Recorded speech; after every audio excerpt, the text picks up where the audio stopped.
Warahmatullahi wabarakatuh. Perkenalkan, nama saya Keisha Yusyafa Zahira dari kelas praktikum B TRO 24 dengan 3 digit NIM terakhir 048. Di sini kita akan membahas materi ADC, yaitu Analog to Digital Converter. Jadi di sini realitas itu bersifat continuous, sistem bersifat discrete. Jadi di dunia nyata hampir semua besaran fisik, suhu, tekanan, kecepatan, tingkat cahaya berubah secara halus dan kontinu terhadap waktu. Nah, ini merupakan sinyal analog. Lalu bagaimana cara di dunia digital, itu sistem kontrol modern ada microcontroller, PLC, komputer hanya berpikir menggunakan dua kondisi logis, yaitu hidup atau mati, 0 atau 1 digital. Nah, jadi gimana dua dunia ini bisa saling berkomunikasi dan bertukar data. Jadi analog to digital converter ini merupakan penerjemah utama dalam sistem elektronik. Dia merupakan perangkat keras elektronik esensial yang berfungsi mengubah sinyal analog menjadi data digital atau biner. Nah, jadi sini bisa dilihat ada sinyal analog yang kontinu dan data digital yang discrete. Nah, sistem SCADA atau LCD itu menerjemahkan tegangan analog dari sensor suhu ke angka digital. Nah, otomasi PLC ini dia membaca sinyal arus 4-20 mA dari sensor level cairan. Lalu interaksi dengan pengguna, dia akan membaca pergerakan analog dari potensiometer atau joystick. Nah, 3 tahapan utama transformasi sinyal, yaitu sinyal analog tidak dikonversi secara instan. Ia harus diproses melalui 3 tahapan fundamental.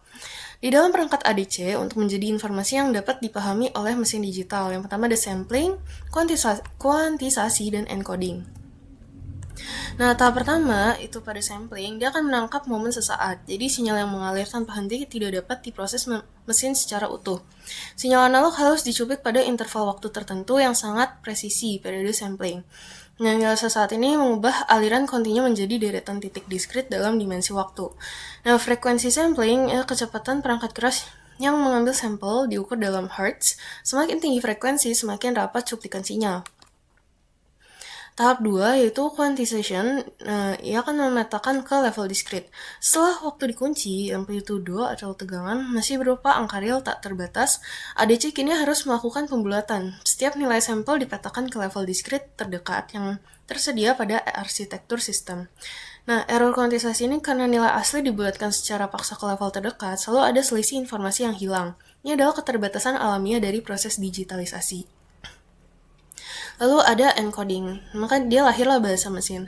Tahap final konversi, setelah nilai analog dibuatkan ke level kuantisasi tertentu, nilai tersebut kini siap diterjemahkan. Encoding mengubah level discrete tegangan tersebut menjadi kode biner 0 dan 1, sesuai dengan jumlah bit ADC. Keluaran biner ini yang akhirnya dikirimkan untuk dibaca oleh pin masukan digital pada microcontroller, komputer, atau PLC. Nah, resolusi menentukan seberapa halus sebuah ADC mampu membedakan perubahan tegangan masuk.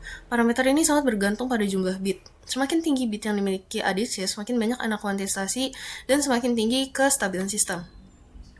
Nah, 8 bit ini sama dengan 256 level. Nah, itu standar microcontroller dasar. Lalu 10 bit itu 1024 level, umum digunakan pada Arduino.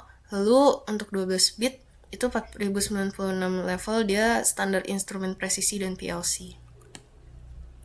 Nah, revolusi tegangan atau step size atau LSB, kapan sistem menyadari terjadinya perubahan, itu berapa perubahan tegangan minimum secara fisik yang harus terjadi agar ADC mendeteksinya dan mengubah satu digit output, ini disebut least significant bit atau LSB. Lalu rumusnya sendiri itu sama dengan step size sama dengan Vref per 2 pangkat n. Nah, studi kasus pembuktian ini sistem ADC 10 bit dengan tegangan referensi maksimum 5 volt itu hasilnya sama dengan 4,89 mV.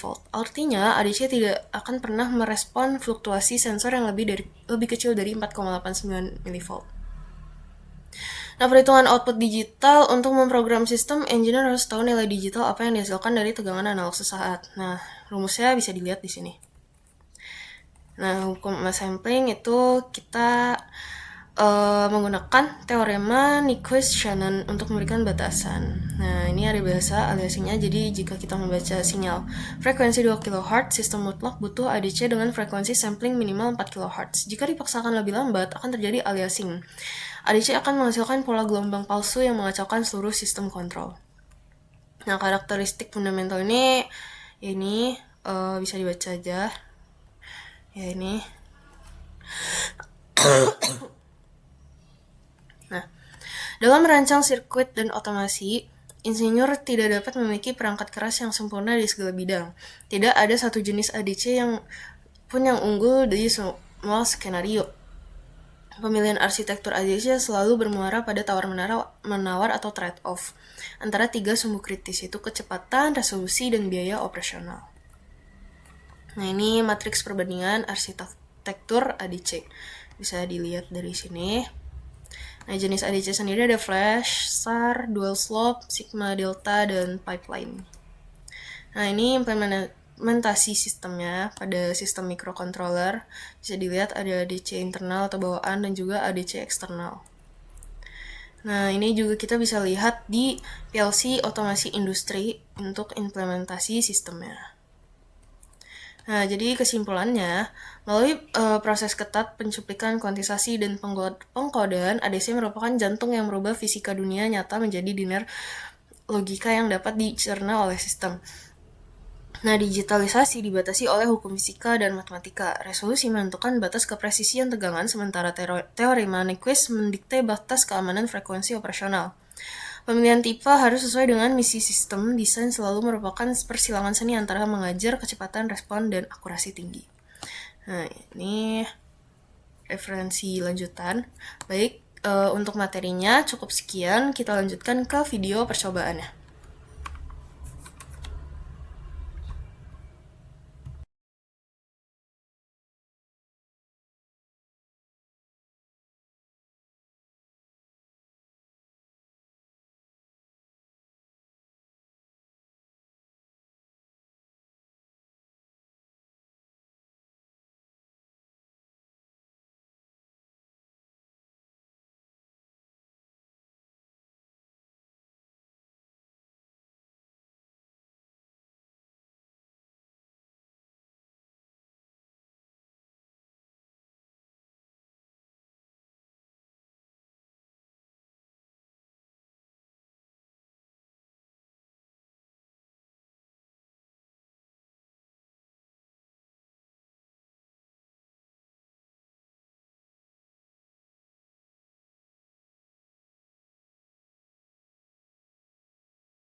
Kita scroll dikit aja berapa.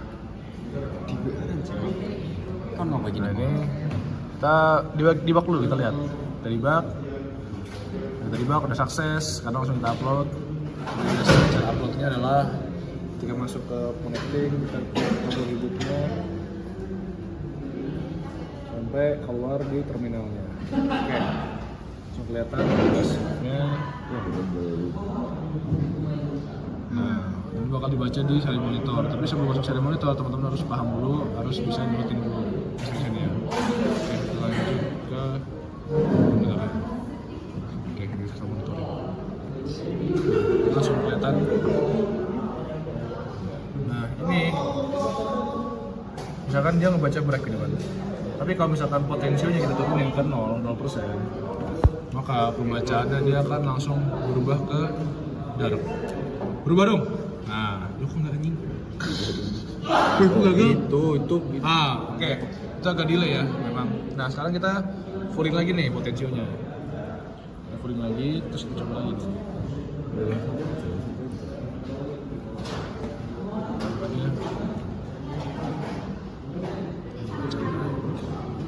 Kalau dark, coba kita tutup ya. Nah ini gue tutup nih, ini kan saya tutup nih. Kita gue tutup, otomatis kan cahayanya gelap, maka pembacaannya bakal dark. Ini agak banyak kan? Ngomong agak harusnya. Nah itu dark. Nah, ini langsung nih outputnya. Ketika potensi kita putar, maka dia bakal menyala lebih kurang suku ya. Nah itu tuh, udah mulai nyala dong ketika diputar. Udah dah. Oke, tadi karena kita menggunakan sensor LDR atau sensor cahaya untuk melakukan konversian data analog dari data ke data digital menggunakan ESP dan STM, kita menggunakan project atau menggunakan sensor lain, yaitu kita menggunakan thermocouple untuk mendeteksi sensor suhu menggunakan microcontroller ESP. Nah ini terlihat teman-teman bahwasannya data yang didapat dari thermocouple itu bisa langsung dimasukkan ke data digital, yang mana data digital ini bakal diproses oleh ESP, dan itu ESP bakal mengindikasikan menggunakan LED-nya. Jadi ketika suhunya makin rendah, maka LED-nya akan makin redup teman-teman. Nah itu dia, untuk membuktikan bahwasannya data tersebut sudah menjadi data digital.